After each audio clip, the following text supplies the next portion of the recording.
الرجیم بسم اللہ الرحمن الرحیم وقالت اليہود عزیر ابن اللہ وقالت النصارى المسیح ابن اللہ ذلك قولهم بأفواہہم یداہعون قول الذین کفروا من قبل قاتلهم اللہ انا یؤفکون اتخذوا احبارهم ورهبانهم اربابا من دون الله والمسيح ابن مريم وما امروا الا ليعبدوا الها واحدا لا اله الا هو سبحانه عما يشركون يريدون ان يطفئوا نور الله بافواههم ويابى الله الا ان يتم نوره ولو كره الكافرون هو الذي أرسل رسوله بالهدى ودين الحق ليظهره على الدين كله ولو كره المشركون صدق الله مولانا العظيم الصلاة والسلام عليك يا سيدي يا رسول الله وعلى آلك وأصحابك يا سيدي يا حبيب الله الصلاة والسلام عليك يا سيدي يا نبي الله وعلى آلك وأصحابك يا سيدي يا نور الله وقالت اليهود عزير ابن الله اور یہودی بولے عزیر اللہ کا بیٹا ہے وقالت النصارى المسیح ابن اللہ اور نصرانی یعنی عیسائی بولے مسیح اللہ کا بیٹا ہے ذالک قولہم بافواہہم یہ باتیں وہ اپنے منہ سے بکتے ہیں یداہعون قول الذین کفروا من قبل اگلے کافروں کی سی باتیں بناتے ہیں قاتلہم اللہ اللہ انہیں ہلاک کرے انا یؤفکون کہاں اوندھے جاتے ہیں۔ اس سے پچھلی آیت میں فرمایا تھا ولا یدینون دین الحق کہ اہل کتاب جو ہیں یہ دین حق کے سچے دین کے تابع نہیں ہوتے، پیروی نہیں کرتے۔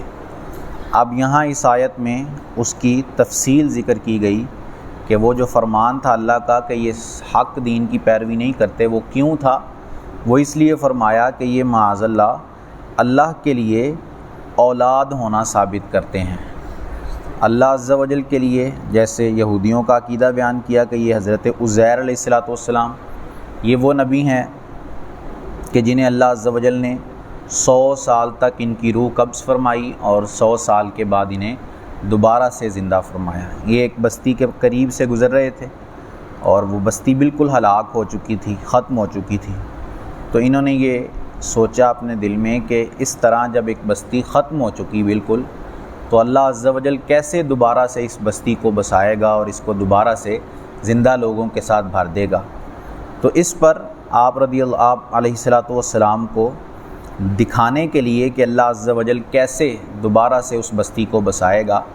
آپ کی روح قبض فرما لی گئی، آپ ایک درخت کے نیچے آرام فرمانے بیٹھے تو اللہ عز و جل نے آپ کی روح قبض فرما لی اور 100 سال بعد دوبارہ سے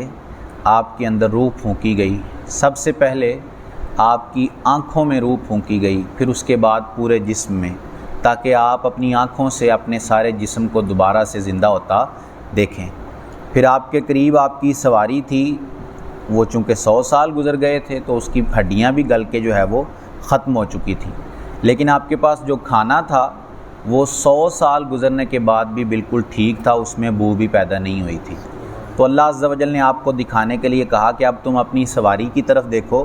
کہ ہم دوبارہ سے کیسے اسے زندہ کرتے ہیں، ایسے ہی ہم دوبارہ سے بستی کو بسا دیں گے اور اسے نیک لوگوں سے، زندہ لوگوں سے بھر دیں گے۔ تو اس کی ہڈیاں دوبارہ سے پیدا کی جاتی ہیں راکھ سے،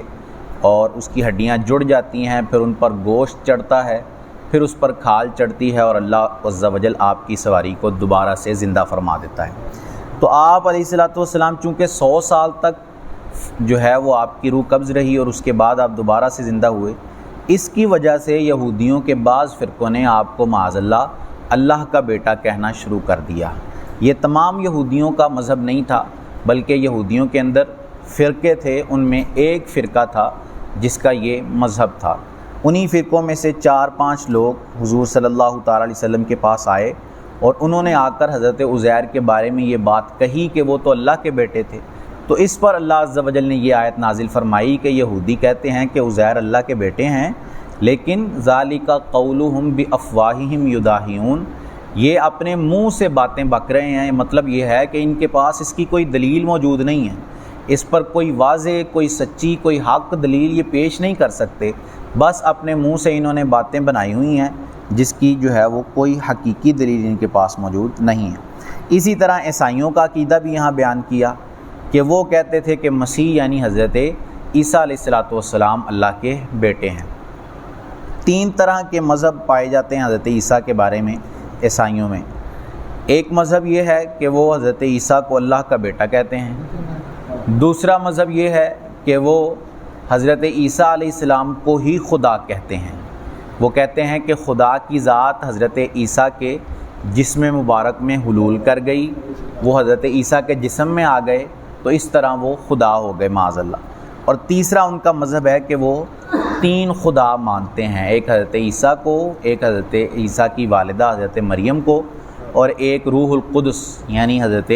جبرائیل امین علیہ السلام کو۔ ان کے نزدیک یہ 3 خدا ہیں، تو یہ بھی وہ اپنی طرف سے باتیں کرتے ہیں جس کی کوئی واضح اور سچی دلیل ان کے پاس موجود نہیں۔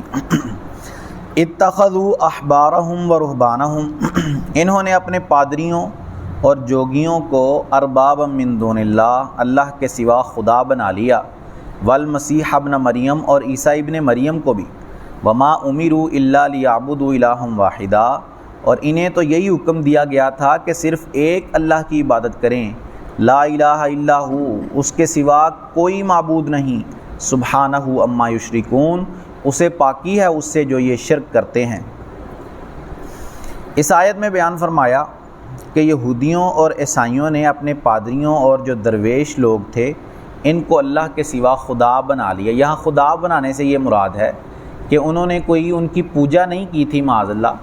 بلکہ وہ اللہ کے حکم کے برخلاف اپنے جو پادری تھے، اپنے جو درویش تھے، ان کا حکم مانا کرتے تھے۔ اس آیت کی تفسیر میں حدیث پاک میں بھی یہی واضح ہے کہ ایک صحابی کہتے ہیں میں حضور کی بارگاہ میں حاضر ہوا تو حضور سورہ توبہ کی یہ آیت پڑھ رہے تھے، اتخذوا احبارہم و رہبانہم۔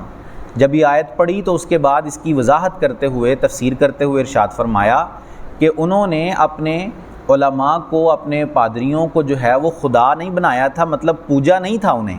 بلکہ انہوں نے اللہ کے مقابلے میں اپنے پادریوں کی بات کو ترجیح دی، اللہ کے حکم کو چھوڑ کر جو ان کے پادری کہتے، جس کو حلال کرتے وہ اس کو حلال سمجھنا شروع ہو جاتے، اور جس کو حرام کرتے وہ اس کو حرام سمجھنا شروع ہو جاتے۔ تو اس بارے میں اللہ نے فرمایا کہ گویا اللہ کے حکم کو چھوڑ کر ان کے حکم کو ماننا یہ ایسا ہی ہے جیسے ان کو معاذ اللہ خدا بنا لینا ہے، ان کو اپنا رب مان لینا ہے۔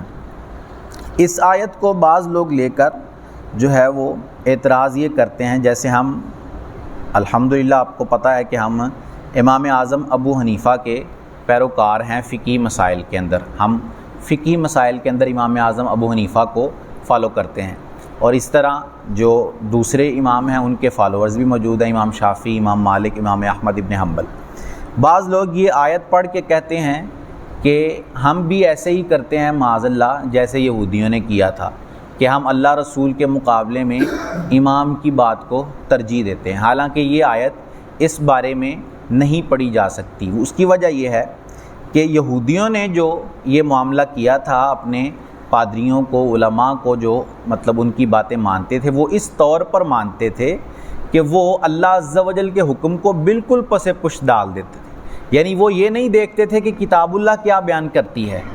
بلکہ وہ صرف اپنے علماء کی بات سنتے تھے اور اسی پر عمل کرتے تھے۔ حالانکہ ہم اپنے امام کو مانتے ہی اس لیے ہیں کہ وہ امام ہمیں اللہ اور رسول کا حکم بتاتا ہے، امام ہمیں اپنا حکم تو بتاتا ہی نہیں ہے، اگر وہ اپنی طرف سے حکم بیان کرے تو ہم اس کے ماننے کے پابند ہیں ہی نہیں۔ امام جو بھی ہوگا وہ ہمیں اللہ اور رسول کا حکم، ہم چونکہ آپ جانتے ہیں اجمی لوگ ہیں، ہمیں عربی نہیں آتی اور اس کو سمجھنا نہیں آتا، وہ امام عربی جو ماہر ہے جس چیز کا، وہ عربی سے مسائل، کیونکہ قرآن بھی عربی میں ہے، حدیث بھی عربی کے اندر ہے، اور بھی جتنی کتابیں آپ دیکھ لیں اصل جو کتابیں ہیں وہ عربی کے اندر ہیں، تو وہ امام ان کتابوں کی تشریح کرتے ہوئے جو مسائل ہمیں بتاتا ہے ہم اس پر عمل کرتے ہیں، اور ہم اس کو اللہ اور رسول کا حکم مان کر ہی عمل کرتے ہیں۔ امام کی رائے سمجھ کر جو ہے وہ ہم عمل نہیں کرتے، کیونکہ جو امام کی رائے سمجھ کر عمل کرے گا تو وہ پھر اس آیت کے تحت آئے گا کہ جس کو اللہ نے فرمایا کہ انہوں نے اپنے علماء کو خدا بنا لیا، اللہ کو چھوڑ کر ان کا حکم ماننا شروع ہو گئے۔ یریدون ان یطفئوا نور اللہ بافواہہم، چاہتے ہیں کہ اللہ کا نور اپنے منہ سے بجھا دیں، وَيَأْبَى اللَّهُ إِلَّا أَن يُتِمَّ نُورَهُ وَلَوْ كَرِهَ الْكَافِرُونَ، اور اللہ نہ مانے گا مگر اپنے نور کو پورا کر کے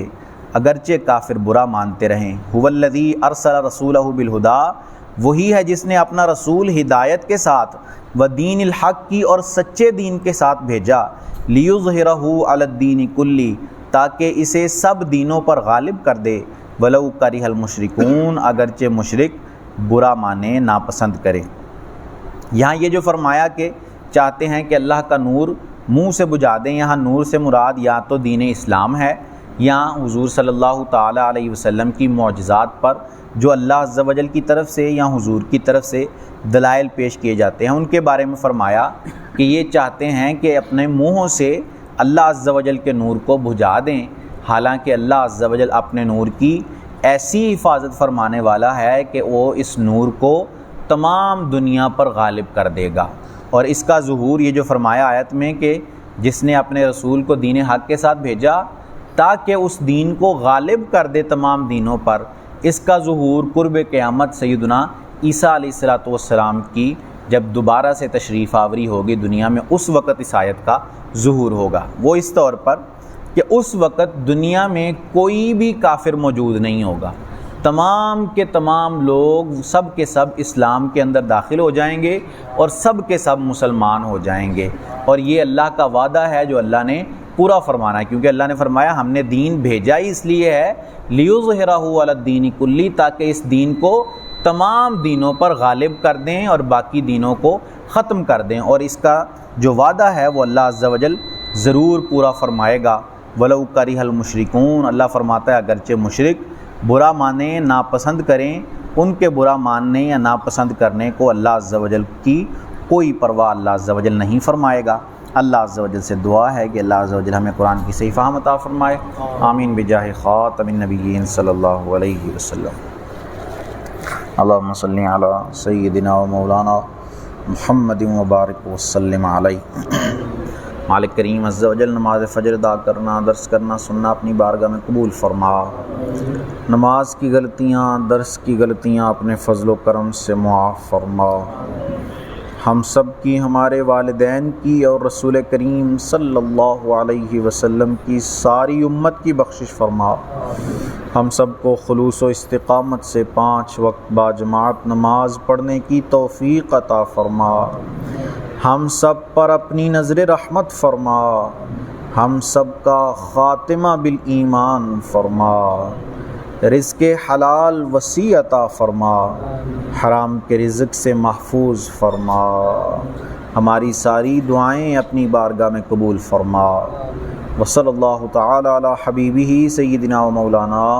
محمد وعلی آلہ واصحابہ اجمعین برحمتک یا ارحم الراحمین۔